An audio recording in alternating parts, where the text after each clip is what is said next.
Hey everyone, so I'm doing my Psych 524 final project on the perceptions of technology among older adults. I kind of chose this topic because, as everybody knows, like older adults have a little bit of adjusting to do to new technology. And if anybody else has experience like me with grandparents, they love to ask questions and love to um, learn insight into new technology and how things work. So, like for example, my grandparents are trying to get an iPhone and they want to know how to work Snapchat and iMessage and how to download apps. So, I just thought it would be cool to see the perceptions of technology among the older adults and whether that is negative or positive. So, here's my presentation. So, the purpose of the study was to see how older adults perceive technology and the changes in technology over the past years. So, many of the older adults that live in current time have gone through many different changes in technology, from just like the style of computers, the way computers are, whether computers were here or not, the way cell phones have changed. So that I just wanted to see how older adults perceive the changes in technology, if it was negative or positive. So older adults are less likely to adopt new technology unless they see benefits to themselves. So they want to try it out, but they're unsure if it's going to be beneficial or not. So they don't want to spend a bunch of money on technology if it's not going to be beneficial. So they want to make sure it does bring benefits. Changes and advancements in technology are beneficial to older adults, and so this is kind of why I thought this was important to show how new technologies can be so helpful to older adults in later life, especially, for example, it can help promote independence. So it can help them be more independent at home with themselves. Like if they need to, say they can't go to the doctor because they can't drive, they can order maybe like a ride share for somebody to come pick them up so they don't have to not just go to the doctor. It also increases the ability to age in place, so I'll go into a little bit more detail about this and how this will affect older adults. So, some advancements in recent years in technology.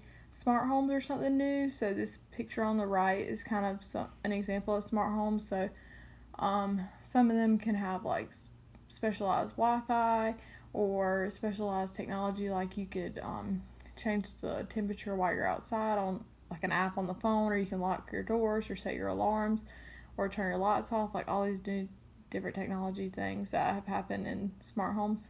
Telehealth technology. So my mom actually was telling me about this the other day and how she works with older adults and how beneficial it has been to her patients. So just to see how like you can use an app to FaceTime or be connected to a local doctor, so you don't have to go in case it's not as serious as you think. You can kind of just tell your symptoms and they give you the best advice. These two different advancements bring benefits to older adults in different ways. They increase the quality of life because it allows them to be more independent and to age in place. It helps increase their healthcare savings. So for the telehealth, instead of spending a bunch of money on copays or doctor's visits or hospital visits, they can save money in case they don't actually need to go. It helps older adults who cannot leave their home. So if they are confined to the bed, or if they don't have their license anymore, this just allows them to stay at home and get the healthcare services they need. So the goals of the study that I was researching on was to see how older adults' perception on the advances in technology helped or hurt them from using it. So it kind of just studied if it really was beneficial to them or if it caused them to stay away. The study's importance was to see whether new technology advances are beneficial or not. So I just thought it was cool to see this study. So the study had 3 different focus groups with 30 total participants, and there were both men and women involved in the study, so I thought that was good to have a little bit of diversity, although the sample size was quite small. They were very diverse. There was widowed individuals, retired individuals, married individuals, divorced, so it had like a big spectrum. They were all in good health, and that was kind of a requirement for the study. This study took place in the Midwest here in the United States, and all the participants lived at home. And I thought that was kind of cool just to show, like with the telehealth technology, so none of the individuals lived in assisted living facilities or nursing homes. Individuals were from both rural and urban backgrounds, so this kind of just allowed them to study different changes in those two settings. So here's just a little chart, and it kind of shows about the individuals who participated in the study. So it showed that the average age of the individuals was 83, that there was both men and women, and that there was different, it was kind of the only thing not diverse about the study was it was mainly on Caucasian individuals. So if they would have done a little bit more diverse population, they could have got maybe some different factors, and it showed their employment status, their education, and their health. So here's just a table of some of the questions that they were asked. So for example, in what ways would these technologies be helpful? So this kind of like allowed the older adults to explain why they thought these new advances in technology would be good for them. How important is it to find technological solutions for your problems, like improving communication with others? So for example, if somebody is confined to the bed or cannot leave their home, if they like maybe downloaded Facebook or had like a new app on their phone that allowed them to communicate with others, that would just show what kind of benefits were with those. These are just some of the focus group questions. So the results of the study, so there was 5 different themes that were seen throughout the whole study: frustrations, limitations, and usability concerns. And I'm going to go in a little bit more detail about each one of these. Transportation, help and assistance, self-monitoring, and gaming.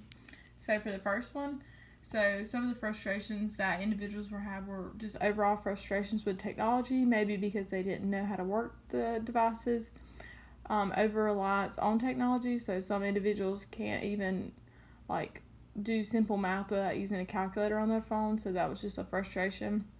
Declining human contact, so nowadays people are more used to talking to individuals on the phone instead of communicating with them face to face. Desire for more simplistic technology advances, because for some older adults it's a little bit harder for them to learn new ways because they feel as though technology is complicated. Calling numbers and getting a machine that is talking, so for example if they call like a telemarketer or just needing an answer in a machine, you have to like do an automated message. And technology, like I said, was overly complicated to them. So transportation was also another issue. So like driving abilities or asking for rides, if an individual could not drive, they just hated asking others for the ride. Setting up computerized drive rider systems, so this would be if they needed to get to the doctor and they didn't have anybody to take them. Lack of public transportation is also a transportation issue. Help and assistance, so asking for help, a lot of older adults don't like to ask for help, so this was just one of a more generalized, and this was less reflective on the technology. It was more about aging in general, and like maintaining their home because they aren't as able to take care of their home. Points towards maintenance of independence, difficulty with yard work or housework, so having to ask somebody to come in and help them, and hiring help is very undesirable for older adults. Self-monitoring, ability to use technology to maintain and improve physical and mental functioning, so like some apps that individuals use to keep up with their caloric intake. Nutritional self-monitoring, so like looking at the nutrition labels, lowering BMI as a group, compare performance to others, and usefulness of telehealth. Gaming, some of the older adults really said that they like games on the computers, like card games or word games, and that was a source of entertainment to them, and it helped stimulate their mind. And so this is just the 4 key points that came from this study. So rural and urban adults appear to have different needs, which makes sense because they're from 2 very different places. Older adults were interested in using technology to sustain and improve mental and physical abilities. Older adults were often aware of existing technologies that would benefit them, and developers of technology need to take into account older adults' preferences and perceptions when designing technology.